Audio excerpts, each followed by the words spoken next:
आज हम जानेंगे कि एक एस्पिरेंट की जर्नी जो है वो कैसी है।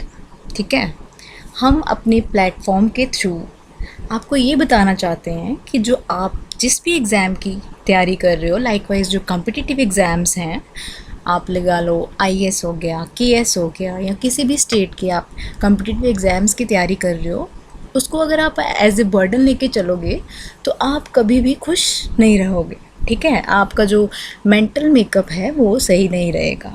फिर उससे क्या होगा, आइसोलेशन हो जाएगी, आप लोगों से दूरी बनाना शुरू कर दोगे, आपको कुछ भी अच्छा नहीं लगेगा।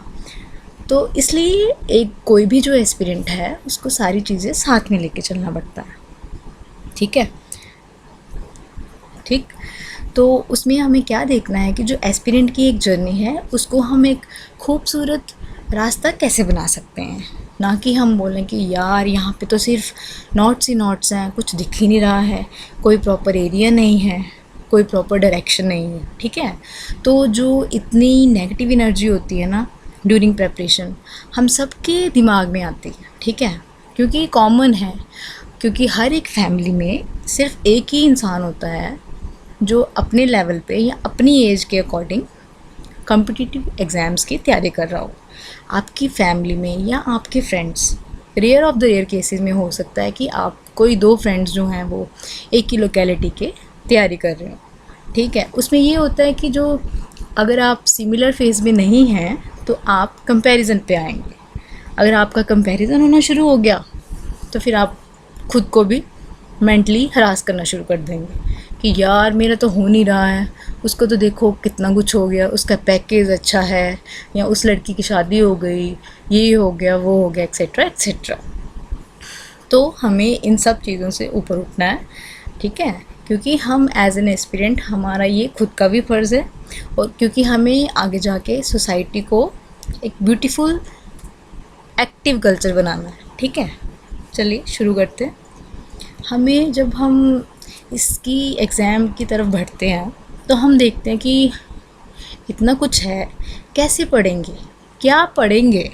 ठीक है, और हम अकेले पढ़ेंगे या फिर ग्रुप में पढ़ेंगे। इतने क्वेश्चंस आते हैं हमारे दिमाग में कि हम होते हैं यार ऐसा हो नहीं सकता कि मेरे से ना होगा।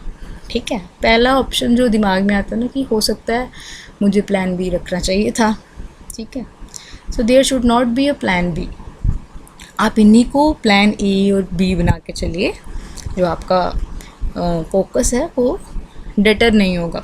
ठीक है, then comes how to read, कैसे पढ़ना है आपको, उसके लिए भी एक फ्रेमवर्क चाहिए। तो फ्रेमवर्क के लिए आपको दो चीज़ें नेसेसरी हैं और मैंडेटरी हैं। ठीक है, उसमें क्या है, एक तो आ जाता है प्रीवियस ईयर पेपर्स, दूसरा आता है आपका रेलेवेंट सिलेबस।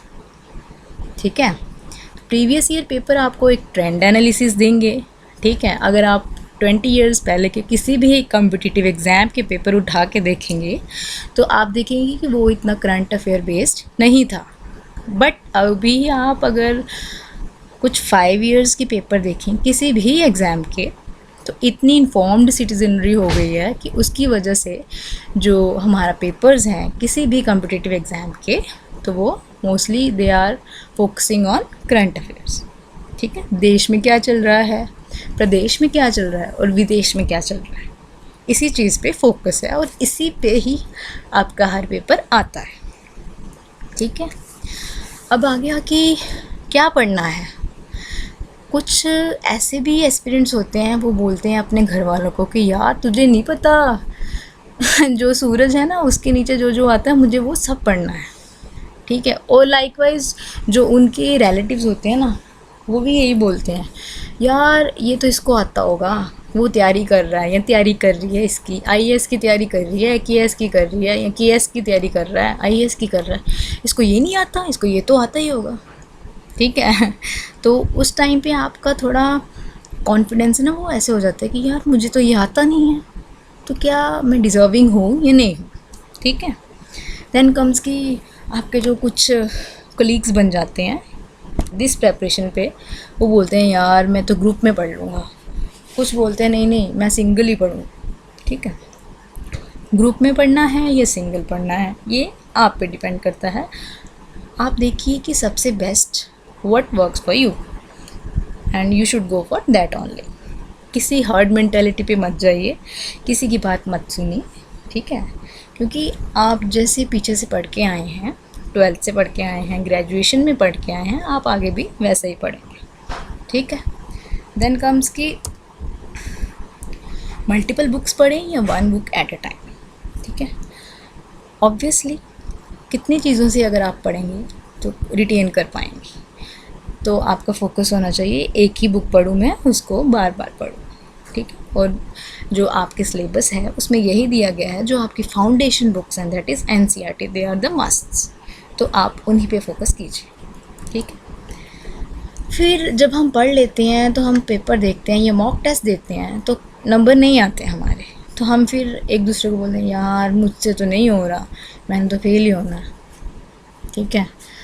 तो मॉक टेस्ट आपको डिसाइड नहीं करते हैं, वो सिर्फ एक आपको गाइड करते हैं कि आप किस जगह में सही नहीं कर रहे, आप वहाँ फोकस कीजिए, ठीक? उसके बाद है आप फिर से एक टेस्ट हुआ, ठीक है, नहीं ऐसा नहीं हो सकता, नेक्स्ट में सही करूँगा, नेक्स्ट में भी नहीं हो रहा है, तो फिर आप में आ जाता है इसकी सेल्फ डाउट, क्या ये वर्थ इट है, क्या मैंने रिस्क ले लिया या कुछ हो गया, एक्सेट्रा एक्सेट्रा।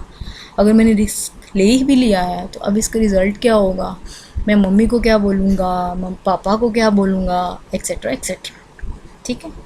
देखो मेरे साथ वाले कहाँ चले गए, मैं यहीं रह गया। तो आपको ये सब चीज़ें नहीं सोचनी है, एक लंबी जर्नी है, बट आपको पेशेंस रखना है, ठीक है? आपको खुद पे विश्वास रखना है, सेल्फ बिलीव कीजिए, कुछ भी पॉसिबल है, ठीक है?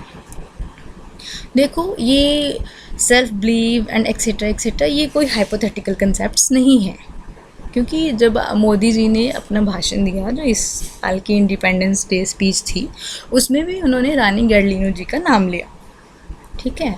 ये रिवॉल्ट के टाइम पे ये वीरांगनाएं जो थी उन्होंने अपना शौर्य दिखाया, ठीक है?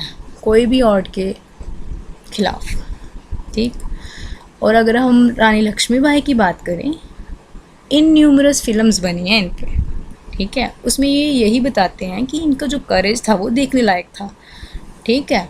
तो इसलिए आपको डरना नहीं है, आपको बस यही अपने मन में रखना है कि कोई बात नहीं, ये फेलियर है, मैं इसको अचीवमेंट अप्रूव करूँ, ठीक है? अपने लिए भी और बाकियों के लिए भी मुझे खुद को प्रूव करना है, किसी से कंपेयर नहीं करना है खुद को।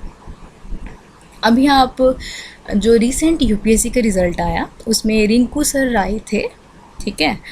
तो उन्होंने भी अपना करेज दिखाया, शेयर डिटर्मिनेशन दिखाई, वो परफेक्ट एग्जाम्पल हैं कि अगर आप अपना धैर्य रखें, ठीक है, एडवर्स जो सर्कमस्टांसेस आते हैं अगर उनसे आप लड़ें तो आप कुछ भी कर सकते हैं ग्रिट के साथ। इनकी ये एग्जाम्पल मैं इसलिए दे रही हूँ क्योंकि उनको 7 बार लोकल गुंडों ने शूट किया था। उनकी वजह से क्या हुआ था, वो पार्शली ब्लाइंड हो गए हैं, उनका फेस भी डिसफिगर हो गया है, काफ़ी उनको प्रॉब्लम हुई थी, ठीक है, बट स्टिल ही सक्सीडेड। तो ये बात आपको भी याद रखनी है कि हमें ग्रिट चाहिए, हमें परसेवरेंस चाहिए। लोग तो बोलते ही रहेंगे, मेरा पीयर ग्रुप कहाँ जा रहा है या मेरे साथ वाले कहाँ गए, वो आपको सोचना ज़रूरी नहीं है। इवन कि जो नायका ब्रांड की जो फाउंडर हैं, ठीक है, उन्होंने भी अपना जो करियर शुरू किया था 50+ की एज से शुरू किया था। तो जो लोग ये सोच रहे हैं कि मेरी एज हो गई या यार मेरी एज हो रही है, इस लायक में नहीं हूँ कि मैं ये एग्ज़ाम्स दूँ, तो उनके लिए वो लेडी मिसाल है कि जो भी आपने करना है, जो भी आपका ड्रीम है, वो एज नहीं देखते हैं, वो आपकी डिटर्मिनेशन देखते हैं और आपका करेज देखते हैं। तो आपको बस फोकस रहना है और अपनी एनर्जी प्रॉपर वे में चैनलाइज्ड करनी है। Okay, thank you so much.